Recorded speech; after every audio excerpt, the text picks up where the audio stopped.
Hey everybody, my name is Marcus, and in this video I will show you a simple way how you can switch to mobile editor in Wix. So let's start. The first thing you want to do is just plug in Wix and just click here, switch to mobile. It's right here into desktop. When you're gonna click it,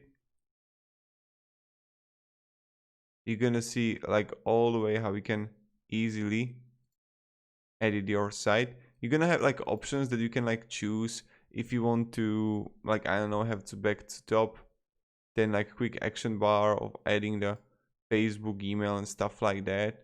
So yeah, this is how you can simply switch to mobile editor. If you have any questions, ask me down in the comments. I'll be really happy to help you and provide some guidance and stuff like that. And yeah, have a great day and goodbye.